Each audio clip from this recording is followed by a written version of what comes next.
Olá, pessoal, como é que vocês estão? Espero que vocês estejam bem. Hoje nós vamos ter mais uma aula de geografia para o EJA, fases 3 e 4, com o tema relevo, certo? Nós vamos falar sobre o relevo, mas vocês sabem o que é o relevo? Já pararam para pensar, né, sobre o relevo terrestre? Ele é resultado de quê? Como foi que ele apareceu? E hoje a gente vai tirar um bocado de dúvida, certo? O relevo são as formas da superfície terrestre. O relevo é resultado da ação dos agentes internos, que acontecem no interior da Terra, e os agentes externos, que são aqueles que acontecem na superfície terrestre, certo? E aí eu tenho algumas imagens, né? Estou mostrando a vocês algumas imagens a respeito de diferentes paisagens ou diferentes tipos de relevo. Né? Relevos maiores, relevos menores, relevos mais altos, mais baixos, mas todos são relevos. As principais formas de relevo são essas que vocês estão vendo aí. A mais alta, a montanha, né? Quando ela está em conjunto, a gente tem uma cordilheira, as serras, vales, colinas, planícies, depressão e planalto. Esse relevo é resultado dos agentes, como eu tinha falado, dos agentes internos e externos. Quem são esses agentes internos, professoras? São aqueles que acontecem no interior da Terra. Acontecem lá dentro da Terra e geram consequência aqui em cima. Né? São os agentes que a gente chama de morfoestruturais. Ou são os construtores do relevo. São eles que constroem aquele relevo. Certo? Agentes internos também podem ser chamados de endógenos, certo? Ocorrem no interior da crosta terrestre, como o movimento das placas tectônicas, tectonismo, os terremotos ou abalos sísmicos. Esses abalos sísmicos eles podem se dar em terra firme ou dentro dos oceanos. Quando acontecem em terra firme, são chamados de terremoto. Quando acontecem nos oceanos, eles geram, né? São abalos sísmicos, mas geram os tsunamis, certo? E o vulcanismo. Aí aqui, ó, a gente tem a imagem de um vulcão ativo, né? Um vulcão ativo é um vulcão que está atuando, ele está ainda, vamos dizer assim, vivo, ele ainda não adormeceu, né? E aqui a gente tem uma imagem de uma cidade japonesa, né? Em dois momentos diferentes. Antes do terremoto e depois do terremoto. Vejam, se vocês observarem na imagem, vocês vão ver água, né? Porque foi próximo aos oceanos, a gente não sabe se esse lugar, né, que aconteceu, o epicentro do tremor, foi dentro dos oceanos ou foi na superfície terrestre, e aí gerou provavelmente uma onda que destruiu toda a cidade. Certo? E quem são os agentes morfoesculturais? Aqueles que modelam o relevo, né? São os agentes externos. Enquanto os internos eles constroem o relevo, os externos eles vão modelar, eles vão desgastar, eles vão modificar aquele relevo, certo? Eles são modeladores. Quem são os agentes externos? Os exógenos atuam, também podem ser chamados de exógenos, e atuam na parte externa da crosta terrestre e esculpem a superfície, como a água das chuvas ou dos rios, o gelo, o mar, o vento e a ação humana. Aí a ação humana, a professora colocou aqui a imagem de um garimpo, certo? Então, onde a gente tem essa atividade econômica, né, a gente tem um desgaste muito grande de toda aquela natureza, de todo aquele relevo daquela área. E aqui, ó, eu coloquei uma imagem, que é uma imagem que foi a água das chuvas, né, que na verdade o quê? Cavou esses buracos, certo? Aí a gente pode chamar, o nome científico seria vossorocas, né? Ou ravinas, dependendo do tipo de relevo. E aí a gente tem essas ravinas ou essas vossorocas, ou esses buracos, como comumente a gente chama, certo? Que foi causado pela água da chuva. Aqui a gente não tem vegetação que cubra esse solo, então não há proteção, a água da chuva desgasta ainda mais. E essa erosão, o que é essa erosão, né? A erosão são aqueles agentes externos, né, que a gente vem falando e que cada um tem um nome específico, certo? A erosão é todo e qualquer desgaste dos solos e das rochas, em que há o transporte de pequenos detritos de um lugar para o outro. Aí a gente tem que a erosão causada pelos ventos é a chamada erosão eólica, certo? A erosão causada pelas ondas do mar é chamada de erosão marítima. A erosão causada pelo gelo é a chamada erosão glacial. Já as águas da chuva, a erosão pluvial. E não confundir plu com flu, certo? Cada uma, não foi a professora que escreveu errado, não. Cada uma tem uma função. Pluvial vem das águas da chuva, enquanto que fluvial são causadas pela água dos rios. E, por fim, a erosão antrópica, ou aquela forma de erosão que é causada pelo homem, que é uma das maiores. Aí aqui nós temos um mapa mundial, né, do relevo do mundo. E esse é um mapa, é um exemplo de mapa hipissométrico. Que é um mapa hipissométrico, professora, eu nunca escutei falar a respeito disso. Um mapa hipissométrico é que mostra informações a partir de cores, certo? Então, cada cor dessa quer dizer ou quer informar a gente que está falando de algo diferente. Quanto mais escurinho nesse mapa tiver, maior serão as altitudes daquele lugar. E quanto mais clarinho tiver, mais baixo será o relevo daquele local. Então, aqui, ó, se vocês observarem, ó, a gente tem como os maiores pontos de altitude, a gente vai ter os Himalaias, né? A cadeia de montanha do Himalaia, que está aqui, ó, na Ásia, certo? Que é a maior altitude do planeta. A gente tem aqui os Andes, certo? Na América do Sul. As montanhas rochosas, aqui, ó, na região da América do Norte. E algumas outras altitudes em menor proporção em outros continentes, certo? A gente vai ter que, quanto mais escurinho tiver essas partes, mais alto é o relevo. Então, aqui eu tenho uma cordilheira do Himalaia, um conjunto de montanhas que formam o Himalaia, e ali eu tenho o maior pico da superfície terrestre, que é o Everest, certo? Aqui eu tenho uma cadeia de montanha também que passa em toda a América do Sul, certo? Que são chamada Cordilheira dos Andes, ou conjunto de montanhas que estão nos Andes, né, na região da América do Sul, assim como aqui na América do Norte, com as montanhas rochosas, certo? Então, são as maiores altitudes do mundo. Aqui a gente tem a cadeia do Atlas, ó, certo? Kilimanjaro, que é a maior altitude dentro da África. E aqui, ó, essa legenda quer dizer o quê, professora? Vai variar. Quanto mais clarinho, ó, de 0 a 500 metros de altitude, de 500 a 1.000 vai estar verdinho, de 1.000 a 2.000 vai estar amarelo, de 2.000 a 4.000 vai estar laranja. E acima de 4.000 vai estar esse marronzinho meio avermelhado que vocês estão vendo aí, tá certo? E no Brasil, professora, como é que seria esse relevo brasileiro, né? Vai acompanhar a mesma classificação anterior. Aqui a gente tem uma classificação específica que é morfoestrutural, foi feita pelo professor Jurandir Rossi, certo? E a gente vai ter que o Brasil, dentro do Brasil, a gente não vai ter montanha a partir dessa classificação, certo? A gente vai ter as principais formas de relevo no Brasil são a depressão, a planície e o planalto, certo? E para cada depressão, planície, planalto, elas vão ter nomes específicos, vão ser caracterizadas. Quer dizer, cada um desses numerozinhos que vocês estão vendo no mapa é um planalto, ou uma planície, ou uma depressão específica, certo?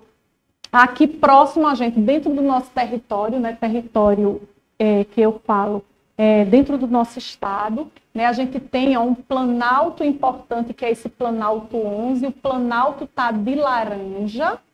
Esse Planalto 11, ó, certo? Seria um planalto importante para nós. Por quê? Porque esse é o Planalto da Borborema. O número 11, ó, se a gente for aqui nas legendas, aqui estão as cores. Cada cor dessa é uma forma diferente de relevo. E aqui estão as legendas com o nome de cada planalto, planície ou depressão brasileira, certo? O Planalto 11 é o Planalto da Borborema, que comumente a gente chama de Serra das Russas. Quando saímos de Vitória de Santo Antão e nos deslocamos, por exemplo, para Gravatá, estamos subindo, né, a Serra das Russas, que é o nome popular, mas estamos subindo o Planalto da Borborema, certo? Quando a gente fala em planalto, né, tem uma coisa que a gente precisa entender. Como é que a gente mede esse planalto? Como é que a gente sabe que esse planalto tem essa altitude, né, essa altura, esse tamanho, vamos dizer assim? Através de uma coisa chamada altitude. O que é a altitude? Né? A altitude é a elevação vertical de um ponto qualquer da superfície terrestre em relação ao nível zero ou ao nível dos oceanos. Aí eu achei essa imagem, né, essa figura na internet que mostra isso bem direitinho para a gente. O nível zero dos oceanos, ó, é esse daqui que vocês estão vendo, certo? Olha um barquinho, né, o nível zero. Tudo que estiver acima tem uma altitude positiva. E tudo que estiver abaixo tem uma altitude negativa. Porém, se esse abaixo for dentro dos oceanos, a gente não vai dizer que a altitude é negativa, a gente vai falar em profundidade, certo? Então, a gente tem essa diferença. Então, a gente tem, ó, o ponto A do relevo, né? Tá a quantos metros de altitude? A 100 metros de altitude. Olha, a gente tem linhas imaginárias, obviamente, aí a gente não tem, né? Quem vai medir são aparelhos, né? E aí a gente não tem essas linhas tracejadas, mas elas são imaginárias para que a gente tenha mais ou menos noção, né, de como seria medir essas altitudes diferentes. O ponto B, certo, é uma depressão. Uma depressão o quê? Absoluta. Por quê, professora? Porque ela está abaixo do nível do mar. Certo? Está dentro do continente, mas abaixo do nível do mar. Olha o nível do mar aqui, ó. 0. Certo? Então, ela está abaixo, é uma depressão absoluta. Já o ponto C, certo? Tem 100 metros de altitude, assim como o ponto A. Certo? O ponto D é 60 metros de altitude. Ok? Tá aqui nesse localzinho, ó. 60 metros de altitude. E o ponto E, eu tenho 60 metros de quê? De profundidade, porque ele se localiza dentro das águas oceânicas. Certo, minha gente? Então, eu espero que eu tenha esclarecido aí essa questão. A gente vai ver mais para frente um pouquinho, para vocês entenderem melhor como é que a gente vai... Eu vou fazer um corte latitudinal, e aí vocês vão entender bem direitinho isso aqui na prática. Esse é um corte esquemático do relevo. O que é esse corte esquemático do relevo, professor? É como se eu pegasse, o relevo fosse um pão de forma e eu resolvesse cortar esse pão de forma. Quando eu corto ele, eu consigo visualizar por dentro daquele pão. Do mesmo jeito, seria com relevo. A gente cortaria a terra e visualizaria por dentro, né? A gente vai ter aqui, ó, as planícies, terras baixas, certo? Essa linha que vocês estão vendo tracejada, azulzinha, seria o nível do mar, de onde a gente começa a contar a nossa altitude.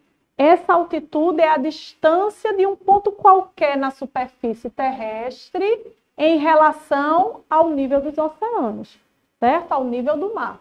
Os planaltos, vejam, ó, que ele vai ser plano mais alto. Certo? Então, é um planalto, plano mais alto. Então, vão ser partes do relevo altas, porém aplanadas. a partir do desgaste desse relevo. As depressões absolutas, que ó, estão abaixo do nível do mar, certo? As montanhas seriam as maiores formas de relevo que a gente tem na superfície. Depressão relativa. O que é uma depressão relativa, professora? É aquela que está acima do nível dos oceanos, mas está abaixo do relevo que o circunda, do relevo que está em torno dele, como é o caso aqui, ó. A gente tem montanha e aqui a gente tinha serras ou planaltos, e toda essa região em torno dessa região aqui é mais alta, certo? Então, por isso é uma depressão, mas é uma depressão relativa. Por quê? Porque ela só é depressão por causa da relação das outras formas de relevo que estão ao seu redor, certo? Mas ela está acima do nível do mar. Aí vamos ver forma de relevo por forma de relevo, certo? Vamos começar pelas montanhas, né? Que são formas de relevo que se caracterizam por suas elevadas altitudes quando comparadas a outro tipo de superfície, sendo então considerados os pontos mais altos do planeta. Possuem costas íngremes, paisagem acidentada e normalmente apresentam vales profundos, localizando-se geralmente em áreas de intensa atividade tectônica e vulcânica. Né? As montanhas, por que as montanhas são tão altas? Porque elas também são formações de relevo jovem, certo? Muitas ainda estão em formação, elas estão se formando, por isso a atividade vulcânica ativa ainda. Então, por ser uma forma de relevo jovem, elas são mais altas. Passaram um período de tempo menor sendo desgastada pela ação daqueles agentes internos, das agentes externos que a gente falou, certo? Então, elas são o relevo mais jovem que a gente tem. E aqui, ó, eu tenho uma cadeia de montanha, certo? Então, eu tenho uma cordilheira, ok? Olha as cordilheiras. É um conjunto de montanhas relacionadas geologicamente. As cordilheiras formam um grande sistema de montanhas reunidas, certo? Como os Andes, que é um exemplo, né? Ela passa por diversos países da América do Sul, como a Venezuela, a Bolívia, o Chile, certo? A Argentina, todos eles têm uma partezinha desses Andes dentro do seu território. Os planaltos. Os planaltos são unidades de relevo relativamente planas e localizadas em regiões de altitude elevada. Geralmente se situam acima de 300 metros do nível do mar e são limitados em um dos seus lados por uma superfície rebaixada. As planícies é uma unidade de relevo caracterizada por possuir paisagens geralmente planas, pouco acidentadas e localizadas em regiões com baixa altitude, estando geralmente próxima ao nível do mar. As depressões, né, são áreas de relevo rebaixadas, suas altitudes variam entre 100 metros e 500 metros, podem ser classificadas como relativas ou absolutas, estão lembrados da explicação, né, de acordo com o nível altímetrico, né, de cada uma. As depressões, como exemplo de depressão absoluta, a gente vai ter o Mar Morto, certo? Que é considerado o ponto mais baixo do planeta, certo? Terra, ou seja, é a maior depressão absoluta do mundo. Está a mais de 400 metros abaixo do nível do mar e está numa regiãozinha, ó, Mar Morto aqui. Professora, por que o nome de Mar Morto? Porque a concentração de sal nas suas águas é tão grande que a gente não tem formas de vida dentro dele. Então, por isso chamado Mar Morto. Certo? Ele vai estar aqui, ó, nessa regiãozinha. Esse grande lago de água salgada é alimentada pelo Rio Jordão, que já tem uma salinidade maiorzinha, né? Rico em sais minerais, e está localizado entre a Palestina, a Cisjordânia, Israel e Jordânia. Certo? Aqui é uma imagem deles, né? Do Mar Morto. E aí, pessoal, chegamos ao fim de mais uma aula. Eu espero que vocês se cuidem, continuem se cuidando, não podemos relaxar nesse momento, certo? Fiquem na paz e até a próxima.